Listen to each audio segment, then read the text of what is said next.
Welcome everybody. This is How to English, Teach and Learn with Gav and Em. It's a podcast about teaching and learning English as a foreign language. All opinions stated are personal and references will be given when necessary.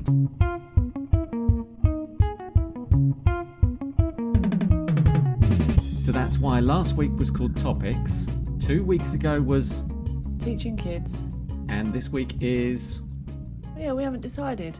Business. Yes. What are we calling it? It's the business. No, it's called episode 47, Business. Oh, is that it? Why can't we call it business, the business of business. Let's get down to business. I thought about just business English. Oh, that's really boring. Well, I am boring. Talking business. Okay. It's the business. I think we should go with it's the business. All right, let me write it down. You're not writing it down, Gav. I'm not. Well, it's going to be recorded, so I'll remind you. Thanks for reminding me. It's the business. It is the business. This is the topic for today. And you are very familiar, Em, with teaching business English. Well, I think we may have discussed this in a very early episode. I teach in a lot of businesses. It's not the same. How is it different? Well, I teach general English to business people. Do you? Do their companies know? Yeah, luckily. Yeah, a lot of my students have their sort of the freedom to ask for what they want. I have worked in other countries where there was a bit of a conflict between what the students wanted, what the company wanted for the students, if you know what I mean. Well, the company that was hiring me had an idea about what they wanted their employees to be able to do, which involved conference calls, presentations, talking about negotiation, whatnot. And what the students wanted was to talk about TV programs, sport and food, that sort of thing. Like any regular student? Well, yeah, like any normal human. So there was a little bit of a conflict where the students were coming with their topics that they wanted to talk about, and I would have to say, well, yeah, that's all very well, thank you for that, but we're going to have to talk about spreadsheets today. So, yeah, everyone opened their books to page whatever in whatever business book we were using. And that's not as fun. Is it not? Not for me anyway. But I mean, it's great when you've got a motivated person who's really got a goal and they've got a presentation to prepare, whatever, and they've got a very enthusiastic attitude. But at the moment, no, I am teaching business people, but in very general English ways. So is this normal? If I go back in your history of teaching, how did you get to teaching adults business English? How did you end up here? I basically said I didn't want to teach kids, which we talked about in the last episode. Episode teaching 45. Kids. Yeah, episode 45, teaching kids. I did mention they are not my first choice. So if you're going to specify you don't want to teach kids, I think you have to be prepared to teach business, which means often getting up very early to go and teach in companies before 8 o'clock or 9 o'clock, which is sort of the bad side of teaching business. Or on the flip side. Yeah, or after 5, 6 o'clock when they finish work, or possibly very rarely in lunch breaks, but not a lot of people want to do that. So it is very much one end of the day or the other, which is, yeah, as I say, maybe one of the bad sides of teaching business if you're not an early person, early it's a bird. Bit one or the other. You either teach kids or you teach adults business English. Are they the two big areas of teaching? I think so, but what do you think? You've been in this industry a while. Do you agree with that? It sounds very similar to the direction that my career took, yes. I am predominantly teaching business people. But to be fair, I'd say half of them, or maybe nearly half of them, actually want business English. Okay, so what sort of things have you, like, for example, this week, Gav? What have you been dealing with this week? This week, I have been mostly teaching communication skills. Which is what exactly? Have you Emailing, telephoning, these kind of skills. Actually, I have been using New Market Leader, 3rd edition, Upper Intermediate Unit 1, which is all about communications. Whoa, slow down. New Market Leader, yeah, that is actually a business book, isn't it? It is a business book, and it's got talking, reading, vocabulary, listening, and we're talking about, does technology help or hinder communications. Oh, okay. Well, It's been really interesting. that is relevant for a lot of people, I think, in business. So that's really good. Do you think, I just wanted to talk about the business books a little bit. Do you think that they are the level that they say they are? Because I always feel a bit like you've got a B1 student. If you do the B1 business books, it's usually like B2. The books are a bit harder than I think the levels that they say they are. Compared to a general English book, I think they are quite hard. I think I agree with you there. Right, so it's like clothes shops. Sometimes they say it's a size 10, but it's not. It's Is it not? a size 8. Okay, that might be subjective. Well, that's what I tell myself anyway when Okay. I'm like, no, that can't be right. If we refocus on the skills that are expected in a business English course, I think about emailing, telephoning, chairing a meeting, giving presentations. What other things come to mind? I think appraisals, interviews, assessment and that kind of thing. Maybe giving a tour, Yeah, instructions. that's very good. Writing reports. Requests, these sort of... Well, now I'm thinking about it, I do teach business English. Do you? Maybe I'm just thinking business English is stuffy, old-fashioned, boring. I don't think it is. I think it can be fun, conversational. So I do talk about emails and how to talk to people and even, small talk. And it's not really general in that sort of way of English books. It's not that general. Okay. So it is sort of directed towards business. Okay. And I do try and always refer back to the student and the job they do and somehow apply it to what they're doing. So like if we're talking about shopping, for example, it's sort of, has your company bought any equipment recently? Oh, that's nice. Or is there anything in your office that needs replacing? I will maybe use a general topic, but direct it towards the business side of things. And you could maybe talk about sales techniques. Yeah, haggling, bartering, Yeah. negotiation, that sort of thing. Margins. Yeah, see, getting towards that sort of stuff, I tend not to. But yeah, okay. I suppose it depends a bit on the student. I've got some that are very into business and they're preparing to give presentations and they're chairing meetings and they need to be able to describe financial situations of the company, about forecasting and about investments, and it can get quite complicated. To be honest, I don't understand most of it. Well, that's what my problem is. When I get out of my depth, then I kind of close down and think, well, I'm going to just go back to things I know and Sure. and deal with that. But yeah, I think if you can get the student to confidently tell you in a way that you can understand it, I just feel that pressure to understand it as, the first time. And sometimes they use jargon and stuff, and I honestly have to say, I don't know what that means, and then I feel a bit stupid.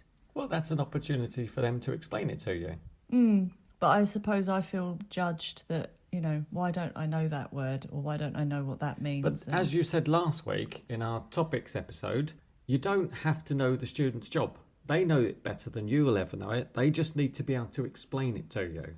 And you need to stay awake during that explanation. Yes, but that's what I'm talking about. That is quite demanding. If they're giving you, 3-minute summary of their job, sometimes because they're used to talking about their job, it's like a barrage of jargon.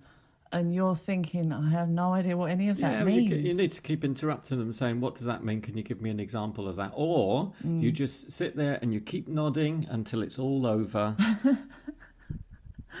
Yeah, I would go with option A rather than option B, because it's only going to come back to bite you. That's true. When they say, yeah, you remember I told you that I do this whatever, and you're like, yeah, I really You say, didn't I've know got what a that terrible memory. Can you remind me? Just take me back for a...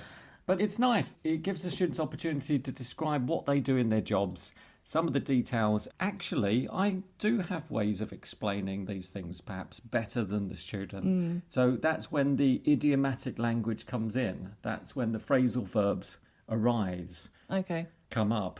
nice then. Yeah, and often it's like, maybe it doesn't need to be so complicated. I also think there are certain industries that use overly complex language, which you then have a bit of a struggle as a teacher to say, well, that all sounds great, but I have no idea what that Yeah. means. So maybe if you're talking to, somebody outside your industry, you might want to say it like this. Exactly. That's what you need to encourage them, to simplify their language so that you can follow what they're saying, because that generally is what they need to do. That's why they're asking you, and not a specialist in that industry, to teach them English. Sure. I had a really fun lesson where the student told me that he was a salesperson, and I said, that's wonderful. You must have some great ways of selling, some great ideas. And I just gave him an apple and I said, sell me this. And it was really good. It was really interesting. He was very creative and he was thinking on his feet. So I really liked that. Wow. Yeah, so there's fun ways of approaching the lessons. They don't have to be stuffy, as you say, and only coming from books, but you can come up with some of your own ideas, I think. Yeah, definitely. So that's really good. Have you taught in many different industries? I think you might have mentioned before. Quite a few. Yeah, I'm not going to list them. It would take a long time. Okay. But again, you're not a specialist in all of these different industries. No. So it's just your general ability to be able to explain these processes or kind of help the student, to support them to explain things. Yeah, and obviously the more experience you have, I mean, I'm happy because now it's coming up where, oh, right, okay, so I've taught maybe 5 years ago in an IT company, and now I've got another IT company. So that gives me confidence that I've already taught somebody in that industry. And the first time you teach in that industry, it might be a little bit overwhelming and you worry about your level of competency. But now I am getting more confident. I do know certain things about SOPs and, you know, other industries. I know what these things mean. It sort of gives you that bit more confidence when you go back to that sort of industry. It sounds really interesting. You must just have some really good stories to tell us about these places that you've worked. Yeah, but I probably shouldn't because of these NDAs that you have to sign. Oh, really? Okay. Oh, yeah. Yeah, you do hear lots of industry secrets, which you have to keep to yourself, obviously. Yes, absolutely. Yes. And I love it when students say, I shouldn't tell you this, but it's just like, yeah, this is what I want. This is it. Didn't you have in the past that you had two competing companies? Maybe. And did you accidentally send the wrong email? Might have done. What was that? I think I copied someone into an email that's like, hi everyone, this is what we did in the lesson today, and accidentally copied in the wrong person who worked for a competitor, basically. Oh, wow. So they didn't know that you were teaching both of those companies? I'm very discreet, you see, so I don't let slip that, you know, I'm just popping over the road to the main competitor of yours to teach another group over there. That's brilliant. That was not brilliant. Yeah. That was a rookie mistake, that one. Yes, it Always was. double check who you're writing to. What about you? What do you say is some of the most interesting industries you've worked in? Putting you on the spot now, Gav. I worked for an airline, and the people who were arranging the slots for the aeroplanes taking off and landing, and that was just fascinating. And I spent, I think, 3 weeks before, because I was terrified of teaching these people, about 3 weeks learning all the language, you know, like Roger, over to you, and all the expressions that they use on the runways to speak to the pilots. I learned loads of that stuff. I learned some more about what they had to do in their jobs. And then I started the first lesson and they didn't really want to talk about any of that. It was a bit more general. They wanted a bit more general English, although we did spend time talking about the expansion of the airport and they took me through some of the details of what that would involve. So you actually went to the airport to teach? Yes, and then they took me for a tour outside and we walked around. We went through the gift shop. Oh, duty free? Duty free. We went through there and there was like a special secret door that we went through into the secure area. It was amazing. Oh, wow, that's so cool. So I got a tour and then I got them to teach me all the different things that we were passing. So what's this? What's this? Perfume, vodka, whiskey. Great vocab. Yeah, but that was absolutely fascinating. So if you're lucky, you will be introduced to what happens in the background of these companies. I used to work in a really nice department store, one of these really fancy ones, and the lessons were before the store opened. So I'd have to go in like a service entrance and walk through all the lovely clothes and have a look like where there was no other customers. And, And then it was amazing because the students needed all the language for these clothes. So it was just wonderful to teach, and then like, oh, well, maybe we need to go and look at these clothes and talk about them. And so they each went to their department and gave a little presentation about amazing. Each department, and I was just loving every minute of it. That sounds amazing. so good. Yeah.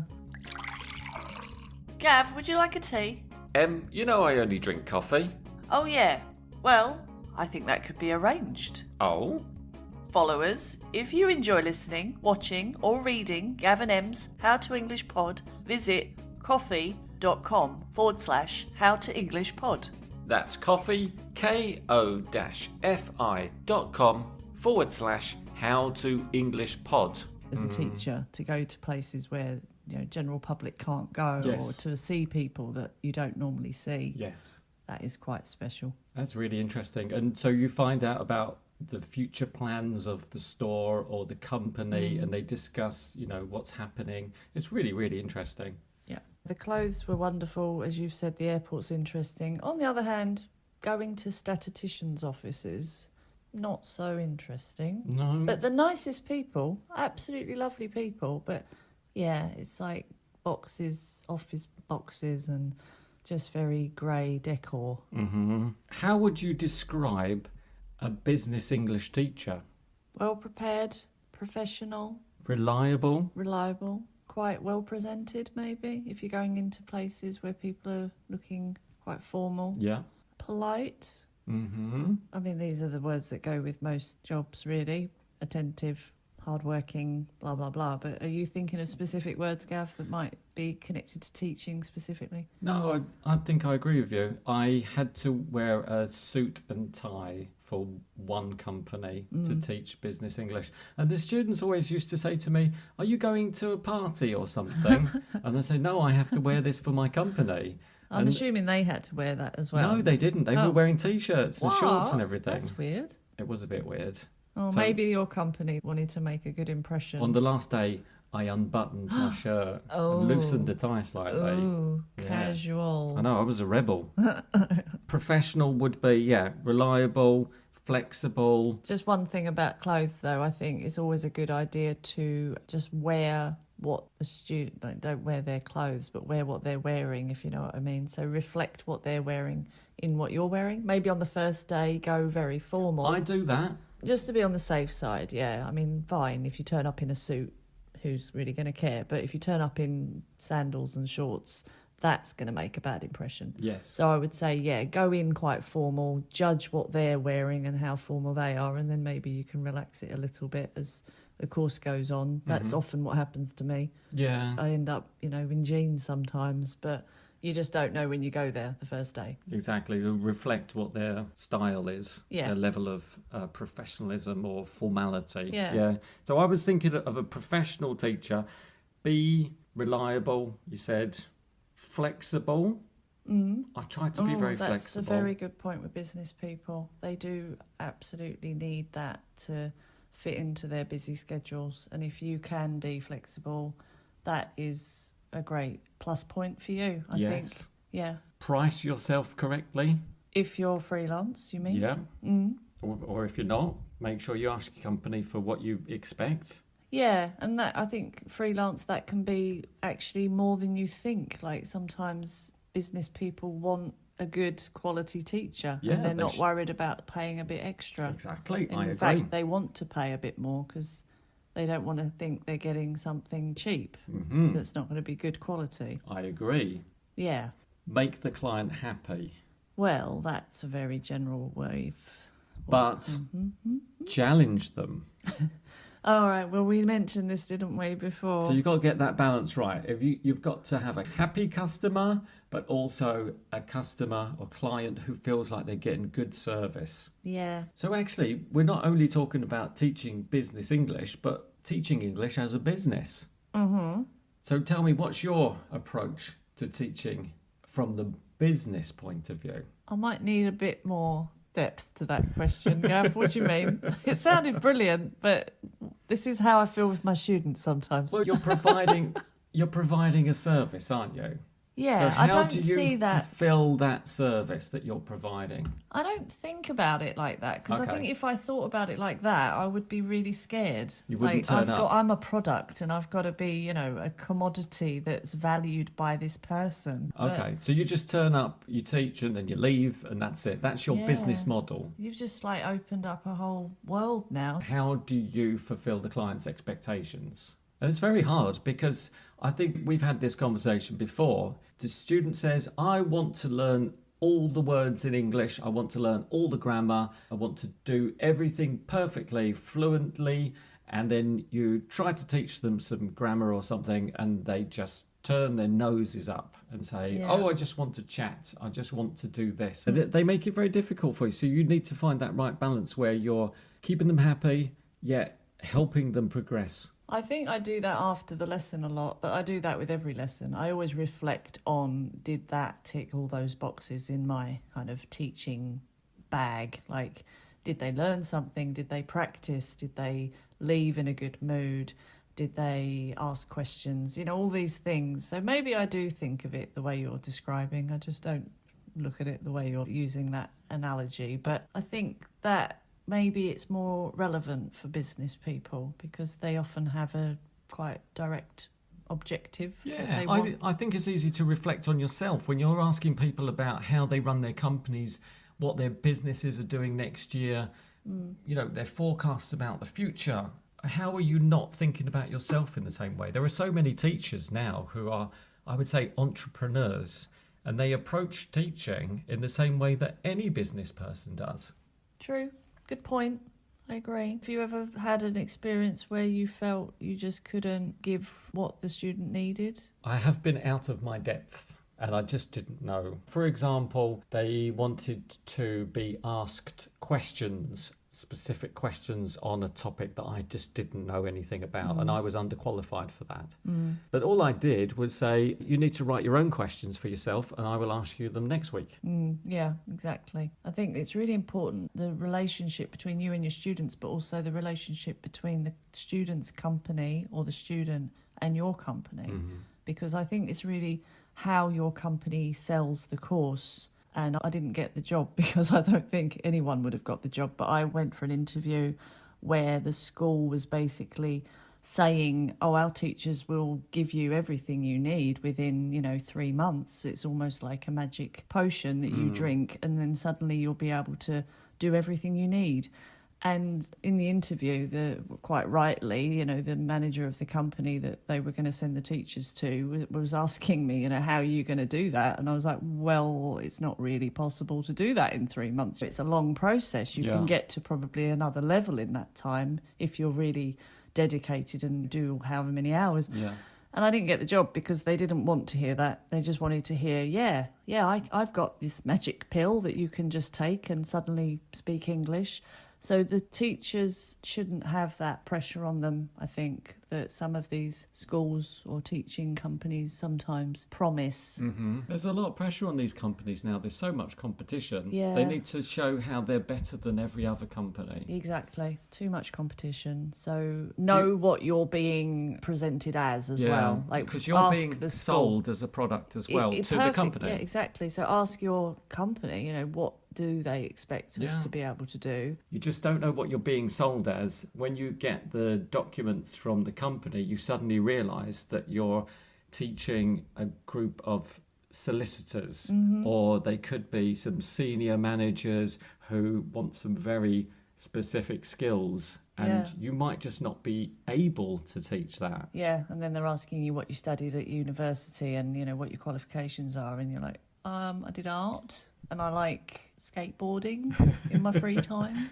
Exactly. Did you used to work at a bank? Were you an engineer? Yeah, because they fully expect you to have all of this stuff. And, luckily, sometimes they do. There are teachers that do have this background. That's the great thing about EFL. Yeah, there are engineers who turn into teachers. So, if it works that way, great. But it's not that often that the company will get exactly the right teacher that's got all of that experience. So if you're not that teacher, it's not up to you to feel bad about that. Your company should have explained what you are and how you teach and what your qualifications are. But it's also good if you're a beginner teacher and you're looking at the niches. Is that the plural of niche? I don't know. Well, I think it must be niches. I've been trying to learn the American one. Niches. The niches. And you might see an opportunity to focus on a specialised area of English, be it engineering or law or refinement of some chemical. Yeah. There's some really good opportunities out there. Absolutely. I've known a lot of teachers who have then been headhunted or maybe just recruited by the company they've got 1 hour a week with, and then all of a sudden they're teaching 30 hours in that one company full time, and they've got a job for life. So you never know where it's going to go. You don't. It's a really good point. So the business of teaching English can be very profitable as well. Yeah. Em, I've got a little quiz for you. Oh, you know how much I love quizzes, Gav? I do, and I think our listeners love them too. Unprepared quizzes. Yes, at the end of every episode. Bring it on. Well, I had a quick look through a couple of books, and one of them is a general English book. Yeah. And the other one is a business book. Oh, I like where this is going. Can you guess what's going to happen Do I have next? to guess which things from which book? Yeah. Oh, I like it. It's so much fun. I actually do like this. I was being sarcastic before. I don't know whether you realised. Yeah, I'm completely aware of that. All right, good. Yeah, do it. All right, I'm going to tell you the topic and maybe some key phrases or something that I found in each of those. Let's start with this one. Dealing with complaints and some key questions like, so what happened? And what exactly do you mean by ... Well, that's business English. It is business English. You got it straight away. You didn't even have to think about it. Complaints. No hesitation at all. I'm going to go for another one. The next one is resolving conflict. And this is between Karen and Larissa. That doesn't help. Doesn't, does it? No. Okay. Resolving conflict. I'm guessing business. It is business. Again, you did that. There was hardly any hesitation. It's just such a business phrase. Resolving conflict. That's true. But It's not a problem. It's a challenge. Yeah. But you can still have conflict in normal life. Yeah, but you don't resolve it. I'm not sure normal is the right word there. But No, this it's is not, still normal, actually. isn't it? That isn't. But I don't think you resolve it. You just... Anyway, yeah, carry on. Next one. Questions and negatives. Questions and negatives. And telling lies. For example, I wasn't sure. I had no clue. None of us knew. I'm guessing it's general English because telling lies isn't really businessy, but it so is businessy as well, isn't it? It so is, but it so isn't. You're correct. That was general English. You got that one as well. All right, I've got another one. Phrasal verbs, or as they call them, multi-word verbs. Multi-word verbs. As in, go on, draw up, Oh, look forward to. okay. I wasn't sure, and then you said draw up, and I can't think of a single example of draw up that's not business. It is business. What do you draw up? You draw up a contract, you draw up a proposal, maybe? Some sort of document, yeah. You got that one as well. Okay. Maybe if you're doing general, your children would draw up the wall with their crayons, possibly. Yeah. Draw up your trousers. Nah. Is that pull up? I think that's pull up, Oh, okay. unless you're in like Victorian times. Oh, sir, please draw up your trousers. I've got another one. It's an article called Paradise Lost, and it's about how tourism damages the environment. Well, I think I've taught this, and I think it's in a business book. No way. I have taught it, but it wasn't in a... See, this comes back to my first point about I don't teach business. I clearly don't teach business.